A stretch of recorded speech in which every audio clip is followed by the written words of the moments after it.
आज हम Bhagavad Gita chapter 17 the divisions of faith के श्लोक 14 को कवर करेंगे। रोज की तरह पहले मैं संस्कृत में श्लोक को पढ़ूंगी, उसके इंग्लिश ट्रांसलेशन को देखेंगे और मीनिंग को समझेंगे। तो चलिए शुरू करते हैं। देवा द्विजा गुरु प्रजना पूजनाम शौचाम अर्जवाम ब्रह्मचर्याम अहिंसा च शरीराम तापा उच्यते।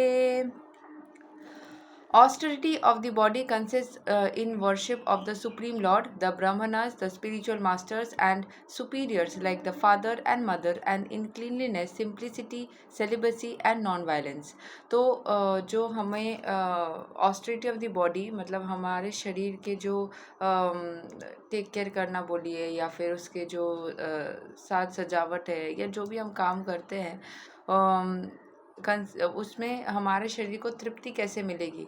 हमारे शरीर को वैसे तृप्ति मिलेगी जब हम सुप्रीम लॉर्ड को वर्शिप करेंगे, ब्रह्मन्स को वर्शिप करेंगे या फिर स्पिरिचुअल मास्टर्स को, हमारे सुपीरियर लाइक हमारे माता पिता को। ऐसे एक मान्यता है कि अगर हम नींद से जागने के बाद 4 बार हमारे पिता का नाम लेते हैं, 3 बार माता का नाम लेते हैं और 1 बार गुरु का नाम लेते हैं तो हमारे ज़िंदगी में सूर्य, चंद्रमा और गुरु ग्रह बहुत स्ट्रांग हो जाती है। So we can do that, ठीक है।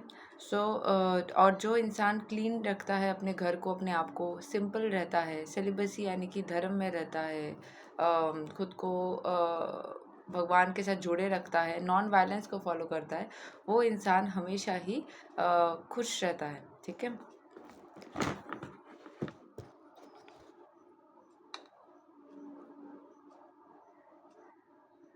एक चीज़ मुझे बस देखना है थोड़ा।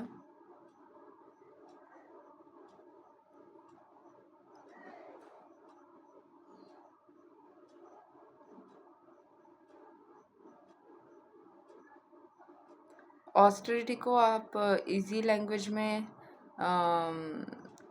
स्ट्रिक्टनेस या ग्रेविटी या सीरियसनेस बोल सकते हैं। सीरियसनेस ऑफ द बॉडी मतलब बॉडी का जो मेंटेन हम करते हैं।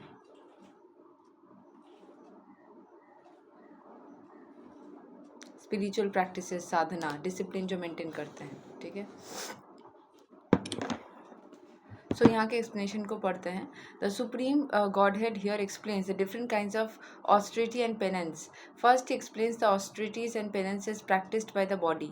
वन शुड ऑफर और learn to offer respect to God or to the demigods, the perfect qualified brahmanas and the spiritual master and superiors like father, mother or any person who is conversant with Vedic knowledge।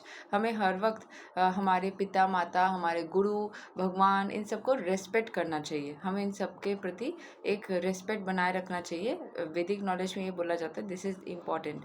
This should be given proper respect. One should practice cleansing one self externally and internally.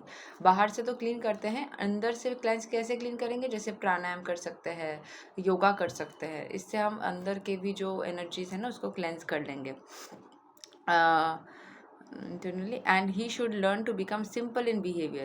One should not do anything which is not sanctioned by the spiritual injunctions। He should not indulge in sex outside of married life, for sex is sanctioned in the scripture only in marriage, not otherwise। This is called celibacy। तो जो हमारे bodily love है, जो desires है, वो सिर्फ marriage में रहते हुए करना सही रहता है। ये स्क्रिप्चर्स में मेंशन्ड है। एक्स्ट्रा मैरिटल अफेयर स्क्रिप्चर्स के अगेंस्ट है, ऐसा बोला जा रहा है। These are penances and austerities as far as body is concerned। जैसे शरीर को सही रखने के लिए ये सारे चीज़ें हमें करना चाहिए। यही तक है श्लोक number 14 of Bhagavad Gita chapter 17। अगले दिन हम श्लोक 15 को कवर करेंगे। तब तक के लिए हरे कृष्ण, राधे राधे, जय श्री राम।